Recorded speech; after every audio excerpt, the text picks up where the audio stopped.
Good morning. I'm Tom Homan. On the board as our President Trump.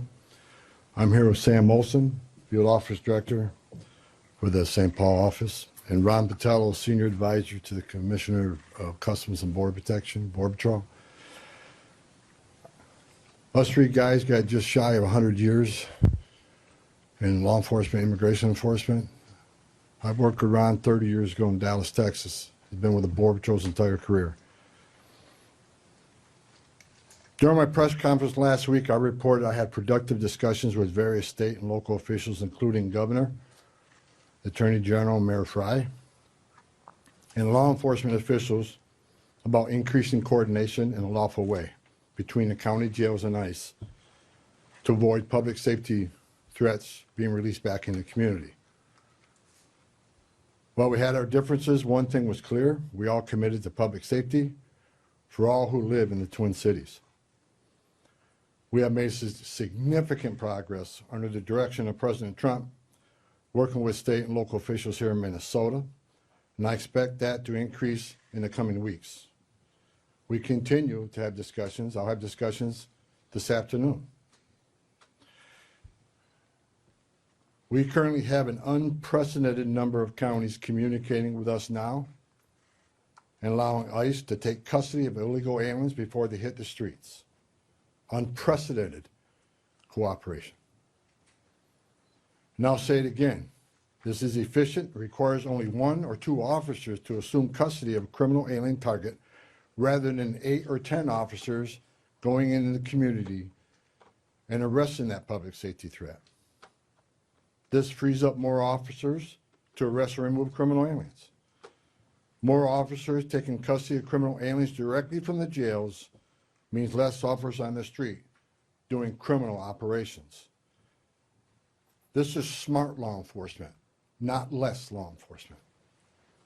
It's safer for the community, safer for the officers, and safer for the alien. This coordination also makes it far more safe for the Twin Cities. Arresting a public safety threat in the safety and security of a jail is the safest thing we could do. Further, less public safety risks are being released back into the communities, reduces recidivism, so local law enforcement can direct their limited resources to other public safety matters in their community. This is another priority of President Trump. The state prisons already cooperate with ICE on this coordinated transfer of custody, and we thank them for that partnership, and we plan to do more with them. I also want to reiterate and emphasize we are not requiring jails to hold people past their normal release time for immigration purposes. We're not asking anyone to be an immigration officer. We are not asking any state or local official to do immigration enforcement activity. They are not. By merely notifying us before they release them, they don't hold them 1 minute past they normally would. Given this increase in unprecedented collaboration, and as a result of the need for less law enforcement officers to do this work in a safer environment, I have announced effective immediately we will draw down 700 people effective today. 700 law enforcement personnel. We have also fully integrated CBP personnel into the ICRO team structure under one unified chain of command. Not 2 chains of command, there'd be 1 chain of command here. Any large enforcement operation I've ever been involved with, there's 1 chain of command, and that's where we're moving forward. During my press conference last week, I announced that moving forward, ICE will be conducting targeted immigration enforcement operations, like ICE has traditionally done for decades, based on reasonable suspicion to question and detain. ICE will conduct these operations and transnational criminal organization investigations with a focus on national security and public safety. I want to be clear. Just because you prioritize public safety threats don't mean we forget about everybody else. We will continue to enforce the immigration laws in this country. To help execute this, we have developed and implemented a multi-agency surge task force with an operational framework that clarifies lines of effort, integrated enforcement, investigative and special response efforts. A unified joint operations center has been established to manage all operations and ensure efforts align with priorities of the mission. This reorganization also enables ICE to leverage joint intelligence capabilities to effectively target threats, as well as to reduce the overall personnel footprint and enhance public safety and confidence in the agency's capabilities and presence here. I've also ensured that officials from legal internal affairs offices remain on the ground as long as this operation continues. During our efforts to identify and implement improvements of how operations are planned, conducted, and managed, we identified a gap in regard to the use of body-worn cameras. This was actually raised by the workforce when I started walking around talking to people here. Some officers and agents had them, some didn't. That inconsistency was unacceptable, so we moved immediately to prioritize full body cam deployment in the city. I discussed this with Secretary Noem a couple of days ago, and she made the decision to deploy them. The plan is to deploy them nationwide, but it's a priority for the city right now. There's actually $20 million in the spending bill to further fund the deployment of body cameras. The President is supportive of this decision because we have nothing to hide. We want to be fully transparent in what we do. The American people seek and deserve professional and trustworthy law enforcement, and I and the President expect that any misconduct will not be tolerated and will be swiftly addressed. The integration, structuring, and resources we have implemented would help ensure accountability and that targeted enforcement operations have a focus on national security threats and public safety threats, and they are conducted effectively, safely, and appropriately. Again, this is smarter enforcement, not less enforcement. For those who are not a national security threat or public safety risk, you are not exempt from immigration enforcement actions. If you're in the country illegally, you are not off the table.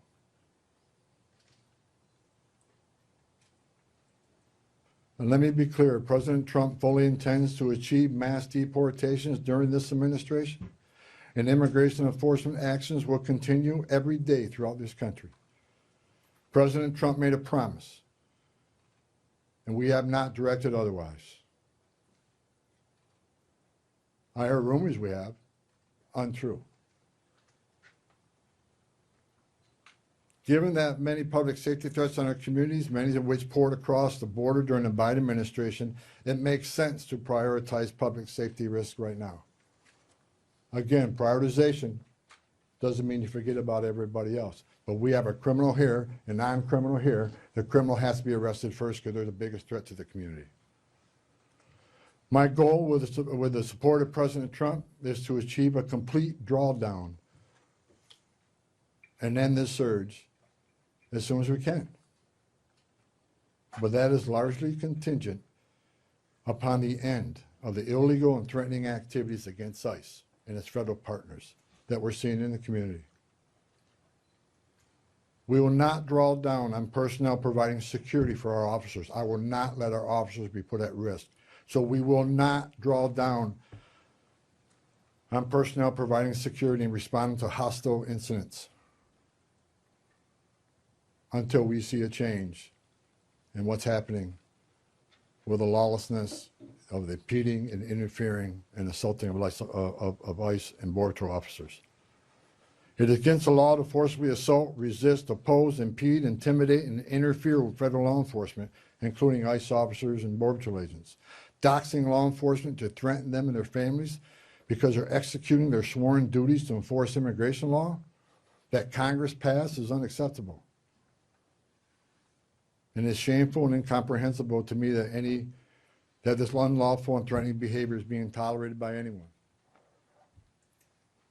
As far as what I saw yesterday with the roadblocks being set up, You're not going to stop ICE. You're not going to stop Border Patrol.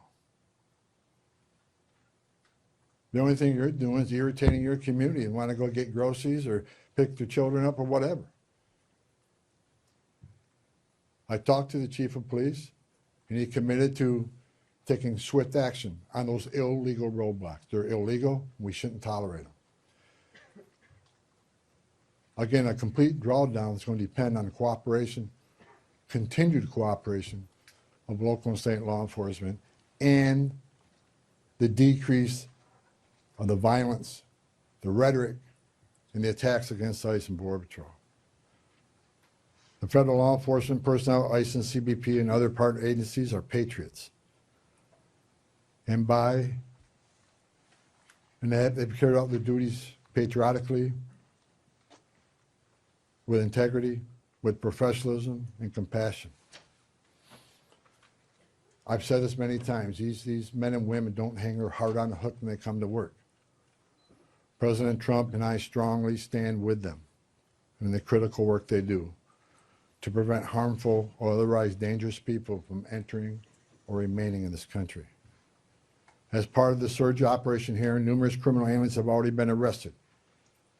We've arrested 14 people who had homicide convictions, 139 people with sex-related offenses, 28 gang members. Correct me, 139 assault convictions, 87 sex offenses, 28 gang members have been arrested, just to name a few. We're taking a lot of bad people off the street. Everybody should be grateful to that. Who in their right mind would want these dangerous criminals walking around their communities? Everyone has a constitutional right to peacefully protest. President Trump and I, we completely support that.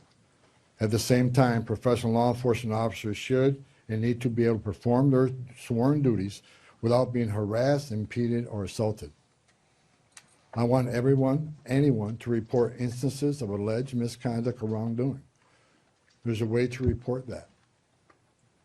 The Trump administration is taking violations of 18 U.S.C. 111, which is assaulting, impeding, interfering. We're taking that seriously. If you violate the law, you will be federally prosecuted. In the past month, 158 people have been arrested for violation of 111. 85 cases have been already accepted for prosecutions. The rest remain pending. We've had 9 indictments of those who raided the church, and additional cases are being worked. Additionally, I've been saying this for almost a year now. Hateful, extreme rhetoric against ICE personnel is completely unacceptable. Please stop. I said back in March of this year, if the hateful rhetoric didn't stop, I was afraid there would be bloodshed. And there has been.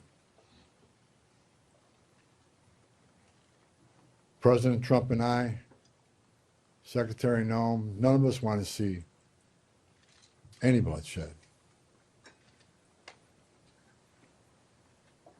It is no doubt encouraging and inciting certain people to violate the law, wanting to harm and actually harm law enforcement, their families, is unacceptable. I want to say I appreciate the discussions had with the governor, Mayor Fry, and the Attorney General. We've had frank, honest discussions. We don't agree on everything, but we do agree on the need for public safety. And we do agree that ICE has a role to enforce the immigration laws of this country.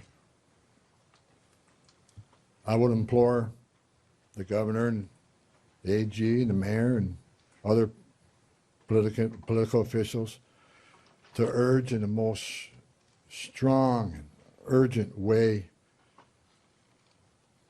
to ask for calm in the community and to end the resistance, the impediment, the interference, again, protest.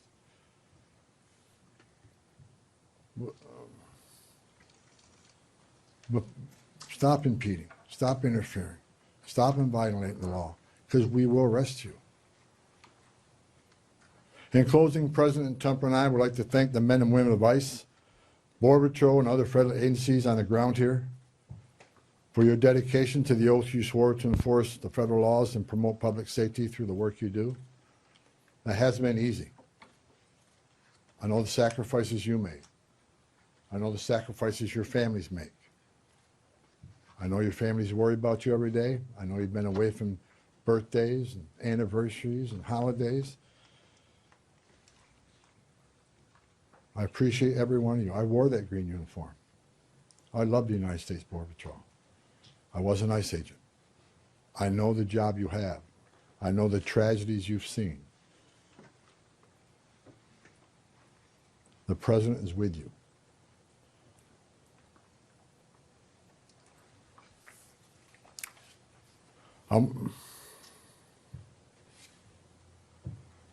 Again, I want to thank Governor Walz, Attorney General, and Mayor for the candid, insightful, productive discussions we had.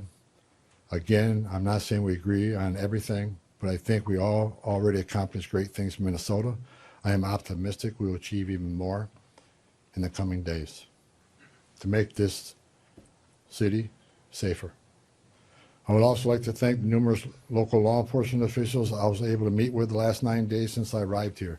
I appreciate hearing from local law enforcement, their perspective on what's happening.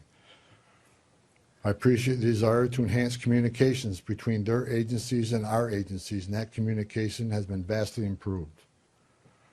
I truly appreciate your commitment to respond to federal law enforcement in a time of need. Every chief I talked to, every one of them, promised to respond to any public safety issue when our officers out doing their sworn duty and people start crossing the line and they start impediment, interference. Every police chief has committed to doing their job and enforce public safety. We talked to a lot of sheriffs throughout the nation. We have unprecedented cooperation. I've yet to talk to a sheriff that said no. There's still more sheriffs we are in discussions with and talking to, but I have not heard no. I think they want to do the right things for their communities too. Lastly, I'd like to thank President Trump for his steadfast leadership and commitment to law enforcement, public safety, and prosperity. I've said this many times. I've worked for 6 presidents and 10 administrations. When it comes to public safety, border security, immigration enforcement, no one's done it better than President Trump. His success is unprecedented. Later on today, Secretary Noem is having a press conference on our southern border, the most secure border in the history of this nation, because of the leadership of President Trump and the men and women over there wearing a green uniform. Most secure border in the history of this country, which means less children are dying making that journey, less women and children being sex trafficked, less fentanyl getting in this country to kill our young people, less known suspected terrorists being released in this country. The most secure border in a lifetime gives us the strongest national security we've seen. You can't have strong national security without strong border security. I wish I could be at that press conference, but the president has called me here. I just had a small part in it. The reason we have the most secure border is because of President Trump's leadership and the men and women wearing the green uniform, which I once wore. I just reported, I was down there with Commissioner Scott, CBP Commissioner Scott, 2 weeks ago. We went through that border in boat, forward drive, and in the air. We toured the border in California, Texas, and Arizona. And I did not see one illegal alien. Think about that. The last 9 months, no one's been released from that border. The most secure border in the history of this nation. So God bless the men and women of the Border Patrol. God bless President Trump for his leadership. And God bless the United States of America. And I'll take questions. Sir, you said that you're getting unprecedented cooperation. Where's that coming from? Is it coming from the sheriffs? Have you signed agreements with them? Are Hennepin and Ramsey County part of that?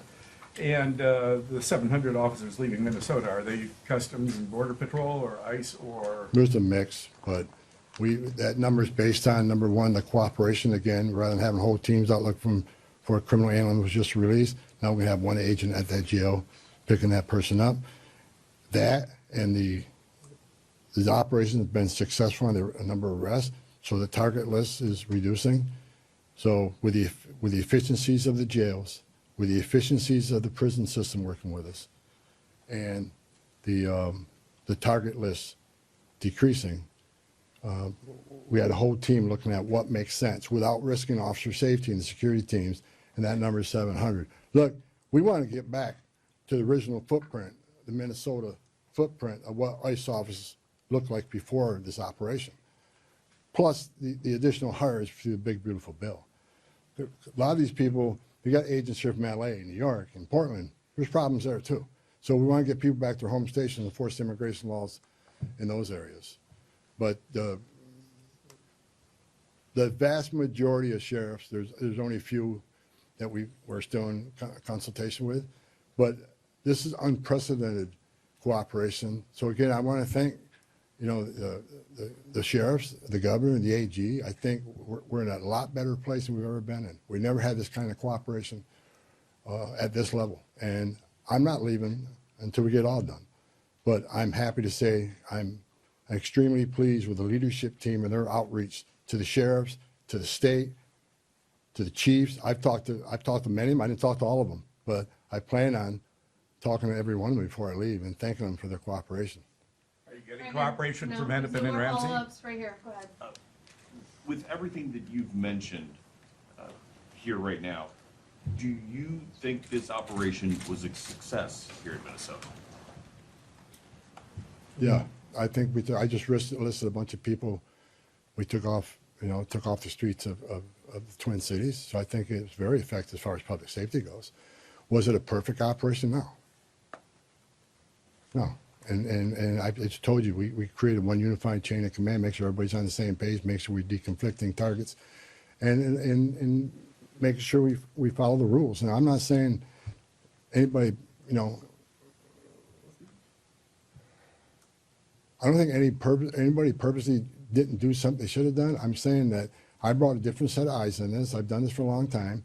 We made this operation more streamlined, and we established a unified chain of command, so everybody knows what everybody's doing. And not that it wasn't current before, but we approved upon that. So in target enforcement operations, we go out there. There needs to be a plan, and I want to make sure everybody has a plan. But I'm not going to sit here and point finger at anybody that they failed. It was a great operation. We took a lot of public safety threats off the street. Right here. Can I ask a quick numerical, just clarification, and then get to my main question, please? So 700 leaving effective immediately. How many will that leave here once that group is out? Right around 2,000. And what is the pre-operation footprint? Well, 150. 150 is normal. But we got to remember now, we got special agents on detail here doing the fraud investigation. They're not going anywhere. They're going to finish their job. I'm talking about immigration enforcement efforts. Understood. So then my main question, we've talked to people who say they're protesting not the arrests of people with criminal backgrounds, but things like broad ICE patrols, random citizenship checks of people of color, and the detainment but no charges of U.S. citizens. So have you committed or will you commit to officers on the ground here ceasing those actions? What I have made clear, we're doing targeted enforcement operation. When we leave this building, we know who we're looking for, where we're most likely to find them, what their immigration record is, what their criminal record is. But as we continue to be forced in the communities, when we go to arrest that criminal target, if we find an illegal alien there, they're coming. We're not going to turn a blind eye to illegal immigration. That's why this partnership and this coordination is so important. We'd much rather work in the safety and security of jail. Look, I go to bed every night wonder if every one of our officers go home safely. I also am concerned that every person we're looking for is taken into custody safely. The best way to do that is to have a target enforcement operation, a well-planned operation. That's the way we've done it for decades. So should we expect to see no more of that? Pardon me? Should we expect to see no more of those citizenship checks? I have or I have directed target enforcement operations, and we'll hold our officers to the highest standards. These are professionals. Again, you know, I wish every one of you could put that gun on your hip, put that Kevlar vest on, go out there and put up what they put up with. Considering the hate, their rhetoric, the attacks, I think they performed remarkably, and I'm proud of them. We came here, President Trump sent me here. I didn't ask to come here. President Trump sent me here to help de-escalate what was going on. We're not surrendering our mission. We're not walking away from our mission. We're just making this more effective and more smart. This is smart law enforcement. Smart law enforcement makes it safer. Right. Realistically, how much work is there left to do here? And with this unprecedented cooperation, how long could this take, best case scenario in your eyes, to get the job done? Okay, I said it, we want to get back to the normal operational footprint here. But that depends on the people out there putting up illegal roadblocks. That depends on people that want to intimidate and interfere and put hands on ICE officers. Tone down the rhetoric. Stop violating the law and impeding and interfering with us, and the drawdown be quicker. I still got more discussions to have with some local law enforcement officers looking for their cooperation. The more cooperation we get, the less rhetoric and hate we see, and the less attacks means we can draw down even more quicker. So, you know, a lot of this has to do with assistance from the community. We want to get these men and women home. They got a job to do at home, and I think we come a long ways. I'm actually, yesterday afternoon I was sitting down with my chief of staff. I'm actually amazed at the cooperation and agreements we already talked about, and the willingness to work with us. We're doing better than I ever thought we would, seriously, and I'm excited about getting back to the business of enforcing immigration law without without arresting people for 111 for interference and impeding. We just want to do what we've done for 30 years, 40. I've done it for 40 years. We want to get back to doing the job, and that's what we plan on doing. And we're not. I want to keep this because I keep hearing it and hearing it and hearing it. We're not surrendering the president's mission on a mass deportation operation. If you're in the country illegally, if we find you, we'll deport you. But this is about target enforcement operation, and that's what we're going to be doing. Last question, go ahead. You've been talking about these filter blockades. People, just regular people, protesters are checking IDs, they're running people's plates, and they're not letting people who they think are ICE agents through. But we've seen Minneapolis Police Department roll by and ask these protesters, are they doing okay? And they let these things stay up for extended periods of time. What do you make of NPD's lack of action on this matter? When I was away to wear the roadblocks yesterday, I called the chief of police, and he went and disbanded them after I got off the phone with him. He has promised to take enforcement action. It's illegal. You can't do that. And again, a message to those folks, what are you doing? You really think you're going to stop an ICE and CBP from doing the job? It's a joke. Only people you're hurting is your own community who wants to go and get groceries, pick up the dry cleaning, or go to work, whatever. You're just hindering them. Stop. Stop. No I more just have a quick questions. Go ahead, sir. clarification on the body No more cameras. questions, guys. Just a Thank you. clarification. Mr. Homan, could you just talk about the targeted list? How big is Asking that county jails to list? report those only have misdemeanors?